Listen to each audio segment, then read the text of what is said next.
Ang edukasyon ay tinuturing na susi sa magandang kinabukasan. Sa loob ng silid-aralan, maraming pangarap ang nagsisimula. Ngunit sa likod ng bawat pagsusulit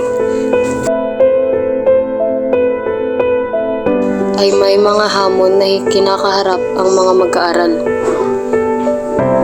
Maraming paaralan ang nakararanas ng kakulangan sa mga aklat, silid-aralan at iba pang kagamitan na kailangan upang maging maayos ang pagkatuto. Ang mga mag-aaral ay nararanasan ng hirap kapag kulang ang mga kagamitan.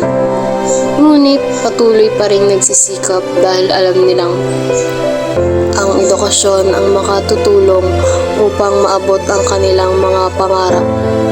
Hindi lamang mga estudyante ang humaharap sa pagsubok. Ang mga guro din ay patuloy na nagsusumikap upang maibigay ang pinakamainam na edukasyon kahit limitado ang kanilang mga kagamitan. Ang pagbabago sa edukasyon ay hindi lamang responsibilidad ng paaralan.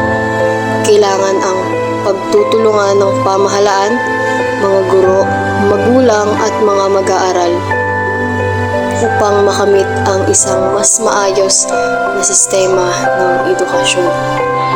Sa bawat silid-aralan ay may mga pangarap na naghihintay matupad, bagamat maraming problema ang kinakaharap ng edukasyon, nananatili ang pag-asa dahil ang tunay na pagbabago ay nagsisimula sa mga taong patuloy na naniniwala sa halaga ng pag-aaral. Ang silid-aralan ay hindi lamang lugar ng pagkatuto. Ito ay tahanan ng pag-asa para sa kinabukasan.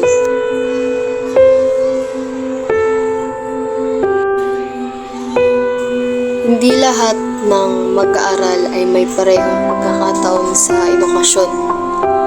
Ang ilan ay humaharap sa kakulangan ng kagamitan, kakulangan ng pasilidad, at iba pang suliraning nakakaapekto sa kanilang pag-aaral.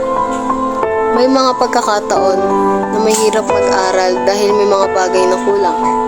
Pero iniisip ng mga mag-aaral na kailangan nilang magpatuloy dahil ang edukasyon ang daan para matupad ang kanilang mga pangarap.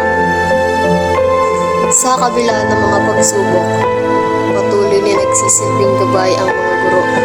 Sila ang nagbibigay ng kaalaman, inspirasyon at pag-asa sa bawat mag-aaral. Hindi madali ang pagtuturo, ngunit kapag nakikita nilang nagsisikap, ang mga bata ay nagiging dahilan iyon upang ipagpatuloy nila ang kanilang mga tungkulin. Maraming dahilan kung bakit patuloy ang mga hamon sa edukasyon. Kabilang dito ang kakulangan ng suporta, pasilidad, kagamitan at pang-oportunidad para sa ilang mag-aaral. Ngunit sa bawat problema ay may solusyon. Sa pagtutulungan ng bawat isa, maaaring mabuo ang sistema ng edukasyon kung saan walang mag-aaral ang maiiwan. Ang kanilang mga pangarap ay hindi lamang para sa kanila, kundi para rin sa kanilang pamilya at komunidad. Ang edukasyon ay maaaring humarap sa maraming pagsubok. Ngunit ang pag-asa ay patuloy na nabubuhay sa bawat silid-aralan. Dahil sa bawat batang nangangarap, may kinabukasang naghihintay. Sa likod ng bawat estudyante ay may kwento ng pagsisikap.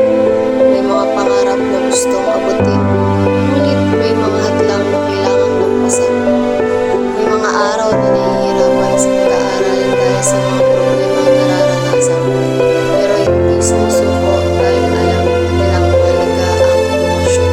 Ang bawat bata ay may kakayahan, kailangan lamang ng tamang gabay at pagkakataon upang maipakita ang kanilang mga talento. Ang mga pangarap ay magsisimula rito, sa silid-aralan kung saan natuto at lumakas ang loob na harapin ang mga pagsubok. Huwag mahiyang humingi ng tulong sa guro, mga magulang, upang tayo'y walang pagsisihan. tayo ang bubuo sa ating pangarap at wala nang iba